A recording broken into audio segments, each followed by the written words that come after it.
I want to talk to you this evening about how we talk to one another. What we do to one another is, of course, important. But I want you to take away the message that how we talk about one another is important also. And I'm going to exemplify that by talking about a project I've been engaged in with Paul Baker and Kostas Gabrielatos, funded by the Economic and Social Research Council, looking at how Muslims and Islam are talked about in the UK press. But before I do that, I want to take you on my first journey. And my first journey is into language, into the methods we've been pioneering here at Lancaster for the last 40 years to study language on a very large scale. We are not linguists who look at the odd sentence or roll back in a chair and rub our chin and imagine how language is used. We look at very large numbers of examples of how people actually speak or they actually write, millions of words. This has been a substantial journey for us. 40 years ago, we were able to analyze maybe 1 million words using a computer which wouldn't exactly fill this room, but would actually take up a good part of it. Now, because of developments in computing technology, but also crucially, developments in the techniques that we use to analyze that data, we can analyze tens, hundreds, or even billions of millions of words. So we really can begin to comprehend language on a vast scale. The other important thing that we do as linguists is to go for total accountability in our analyses. We don't throw away inconvenient data just because it disagrees with our hypotheses, for example. In fact, we're unusually interested in such data. We want to be challenged by it. So this has been our journey, the journey into language. So let me shift now back to that project I talked about, the one looking at how Muslims and Islam are talked about in the UK press. That led us to look at a very large volume of data. We looked at everything written about Muslims and Islam in the UK national press in the period 1998 to 2009. That's over 200,000 articles, over 143 million words, and we analysed the lot. Now, you might say, you're a bit sad, really. Why didn't you just look at a little bit of it? Surely you would have got the idea. No. Our research has shown over and over again that if you do that, A, you miss important patterns. B, and perhaps more disturbingly, sometimes you identify patterns that actually are less or more important in the data than you think they are. We have to have total accountability.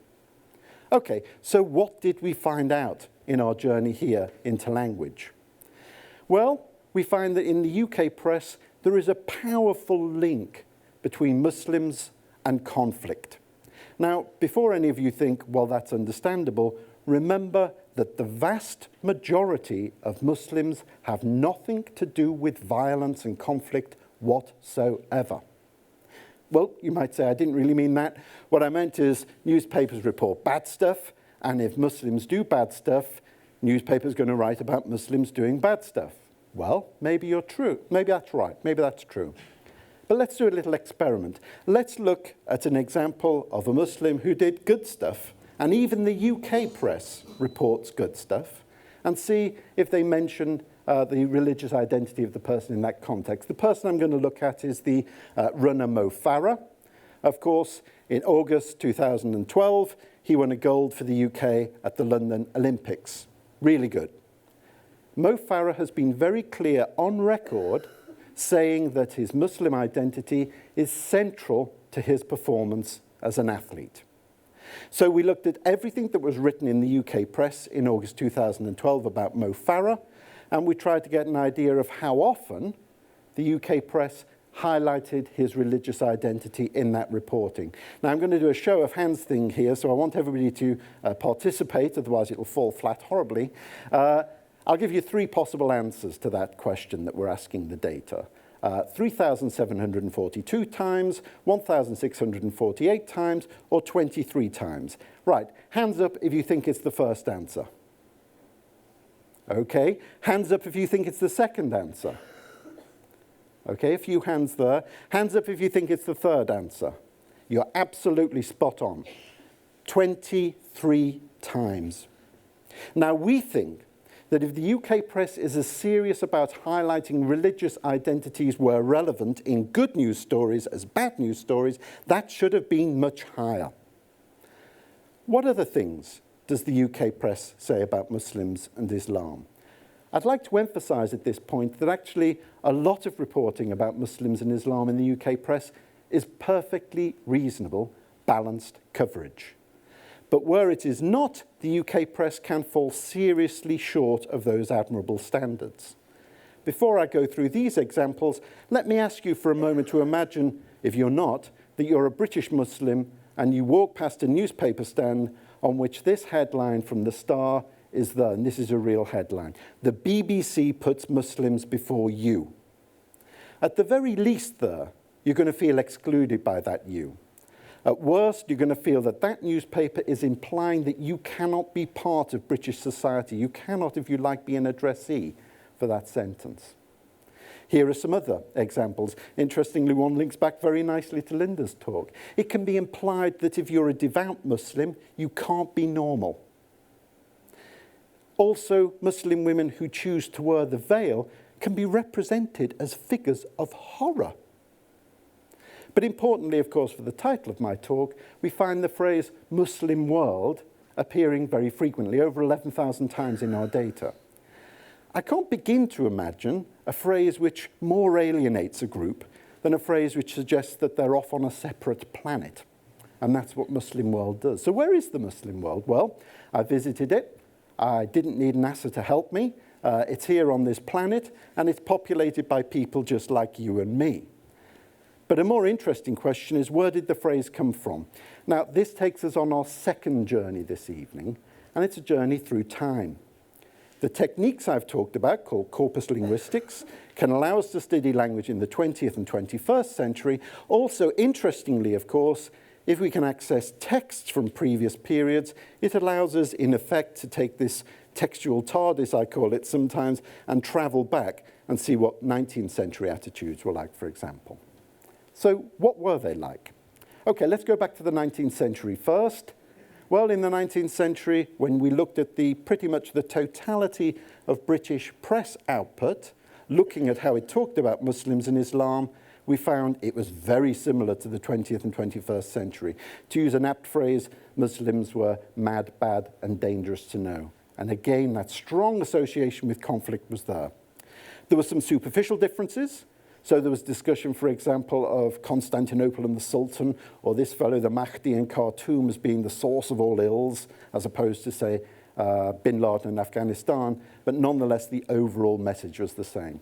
So let's spin the dial on our textual TARDIS and go further back in time. We now have an excellent collection of material covering writing from Britain in the period 1475 to 1720, over 624 million words for us to analyse. What did we find? Again, we find a very similar picture, but with a couple of interesting points.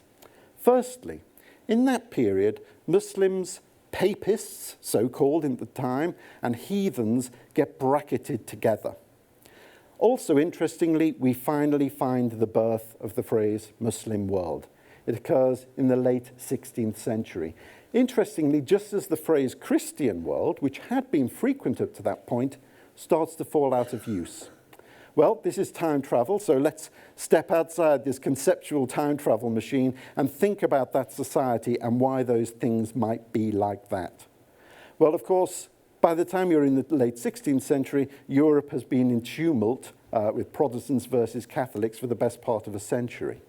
So it's no surprise to find this unified, homogeneous concept of the Christian world breaking down seriously, and there's about to be a very serious war just on those issues.